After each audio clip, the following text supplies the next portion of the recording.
আসসালামু আলাইকুম ওয়া রাহমাতুল্লাহি ওয়া বারাকাতুহু। আলহামদুলিল্লাহ। সুপ্রিয় দর্শক শ্রোতা, আমাদের সমাজে এমন অনেক মানুষ আছে যারা মদের নেশায় আক্রান্ত, যারা মদের নেশায় পড়ে নিজের বউকে, নিজের মাকে, নিজের পরিবারের লোকদেরকে অত্যাচার করে, নির্যাতন করে। প্রিয় দর্শক, এই মদের নেশা থেকে ফেরানোর জন্য একটি বিশেষ আমল আছে, যে আমলটি হযরত মাওলানা শাহ আশরাফ আলী থানভী রহমতুল্লাহ আলাইহি তিনি আমাদেরকে শিক্ষা দিয়ে গিয়েছেন। যখন কোনো ব্যক্তি মাদকাসক্ত হয়, মদের নেশায় আক্রান্ত হয়, মদ খাওয়ার রোগে আক্রান্ত হয়, তখন ওই লোকটা শুধু সারাক্ষণ এই চিন্তাই করতে থাকে কখন সে আরেকবার মদ খেতে পারবে, কখন সে আরেকবার নেশা করতে পারবে, কিভাবে সে টাকা জোগাড় করবে।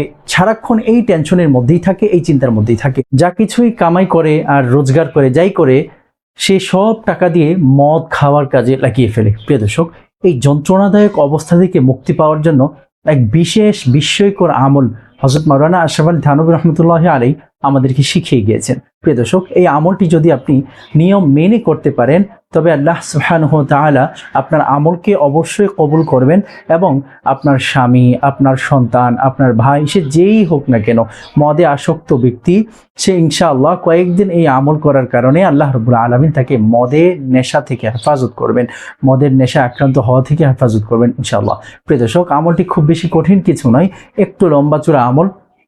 আমলটি হচ্ছে, আপনি সূরা মুমিনুনের নাম অবশ্যই শুনেছেন, কদ আফলাহাল মুমিনুন আল্লাযীনা হুম ফি সালাতিহিম খাশিউন ওয়াল্লাযীনা হুম আনিল লাগওয়ি মুরিদুন। এই সূরাটি কয়েক পৃষ্ঠাব্যাপী একটি সূরা, কোরআনুল কারীমের 18 নম্বর পারার মধ্যে, 18 নম্বর পারার প্রথম পৃষ্ঠা থেকে এই সূরা শুরু হয়েছে। এই সূরাটি একটা সাদা কাপড়ের মধ্যে আপনি লিখে ফেলবেন। যারা লিখতে পারে তাদেরকে দিয়ে লেখালে খুব বেশি সময় লাগবে বলে মনে হয় না। কিছু হাদিয়া তোহফা দিয়ে হলেও তাদের কাছ থেকে লিখিয়ে নেন ইনশাআল্লাহ। একটা সাদা কাপড়ের মধ্যে লিখবেন। আরও কিছু নিয়ম নীতি আছে, আপনাকে প্রথমে মূল নিয়মটা আমি আপনাকে বলে দিচ্ছি। এই সাদা কাপড়ের মধ্যে লিখে সেই পানিটা ভিজিয়ে তারপর মদের নেশা আক্রান্ত ব্যক্তিকে কয়েকদিন খাওয়ালে ইনশাআল্লাহ আস্তে আস্তে ওই ব্যক্তি মদের নেশা থেকে হেফাজতে থাকবে।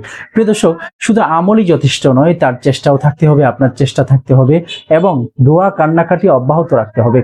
আল্লাহ রাব্বুল আলামিনের কাছে প্রত্যেক ফরজ নামাজের পর অবশ্যই আপনি হাত তুলে আল্লাহ পাকের কাছে দোয়া করবেন, এবং অবশ্যই আপনি নিজে আমলের মধ্যে লেগে থাকবেন, তাকে আমল করার জন্য তাকিদ করবেন। শুধুমাত্র এই সূরা মুমিনুনের আমল করলেন আর এটা জাদুর মতো কাজ হয়ে যাবে, বিষয়টি এমনটা নাও ঘটতে পারে। আপনি যদি নিয়মিত আমল করতে পারেন, নিয়মিত নামাজ কালাম ঠিক মতো করতে পারেন, দোয়া কালাম পড়তে পারেন, আর সারাক্ষণ লা হাওলা ওয়ালা কুওয়াতা ইল্লা বিল্লাহ, লা হাওলা ওয়ালা কুওয়াতা ইল্লা বিল্লাহ, এই আমলের মধ্যে অভ্যস্ত থাকতে পারেন, ইনশাআল্লাহ আপনার স্বামী হোক, আপনার ভাই হোক, আপনার বোন হোক, যেই হোক, সে ছেলে হোক, মেয়ে হোক, যেই হোক না কেন, ইনশাআল্লাহ মদের নেশা থেকে ফিরে আসতে পারবে ইনশাআল্লাহ।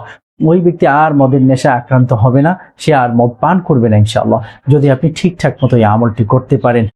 প্রিয় দর্শক, যেই ব্যক্তি এই আমলটি করবে, যেই ব্যক্তি লিখবে, সেই ব্যক্তি এবং আপনি যাকে উদ্দেশ্য করে লিখছেন, যে উদ্যোক্তা, অর্থাৎ যে উদ্দেশ্য করে লিখছে, আপনার ভাই হোক, আপনার বোন হোক, আপনি নিজে, অথবা আপনি নিজে মদের নেশায় আক্রান্ত, নিজে থেকে নিজে ফিরে আসতে চান, তাহলে আপনি প্রথমে 2 রাকাত সালাতুল হাজত আদায় করবেন, অর্থাৎ সালাতুল হাজতের নামাজ আদায় করে তারপরে আপনি এই আমলটি করা শুরু করবেন, এবং যিনি লিখবেন তাকে দিয়েও সালাতুল হাজত 2 রাকাত নামাজ পড়িয়ে তারপরে ইনশাআল্লাহ দুরূদ শরীফ পড়ে, লা হাওলা ওয়ালা কুওয়াতা ইল্লা বিল্লাহ, তওবা ইস্তেগফার পড়ে, তারপরে ওই যে নিয়তটি, যে এই আমলটি আমি করছি অমুক ব্যক্তি মদের নেশা থেকে বেঁচে থাকবার জন্য, মদের নেশা থেকে যেন বেঁচে থাকতে পারে, এজন্য।